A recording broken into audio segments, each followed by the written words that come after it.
আজ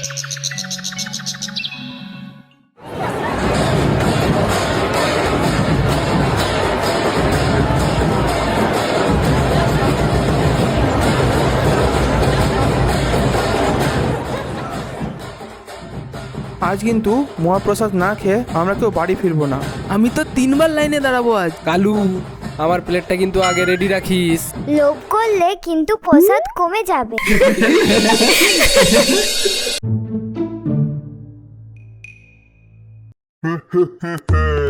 সব প্রসাদ আমি লুকিয়ে রাখবো, তারপর আমার দোকান থেকে সবাই সেই প্রসাদ কিনে খাবে।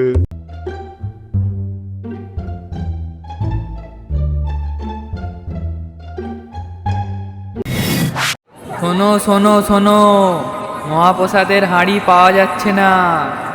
এ ঝন্টু, প্রসাদ কোথায় গেল? ভূতে নিয়ে গেল নাকি রে? না, এটা নিশ্চয়ই কোনো একটা শয়তানের কাজ হবে। একে ধরতেই হবে ঝন্টু, না হলে গ্রামবাসীরা প্রসাদ না পেয়েই চলে যাবে।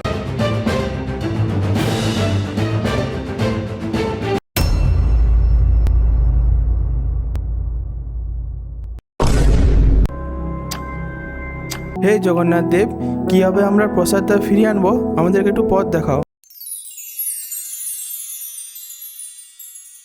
তোরা চিন্তা করিস না, আমি আছি তো। পুজোর মহাপ্রসাদ, আসুন আসুন, আরে আসুন আসুন, মাত্র 100 টাকা, 100 টাকা।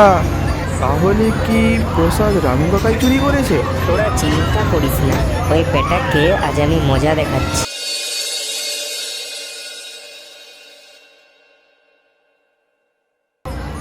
ভাই, আমার প্রসাদ কোথায় গেল? সমস্ত গ্রামবাসীকে জানানো হচ্ছে যে প্রসাদ পাওয়া গেছে, তোমরা প্রসাদ নিয়ে যাবে। ভাই, এটা কি হলো? আমি আবার চুরি করতে যাব।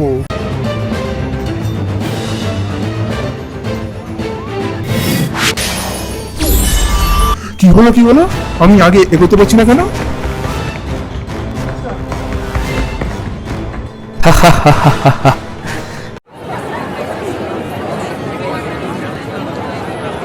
রথযাত্রা ভাগ করে আনন্দ করার উৎসব, লোভ করলে শেষে লজ্জাই পেতে হয়। আমি ভুল করেছি, আমাকে ক্ষমা করে দাও। প্রসাদ ভাগ করে খেলে আনন্দ বাড়ে, চুরি করলে লজ্জা বাড়ে। জয় জগন্নাথ।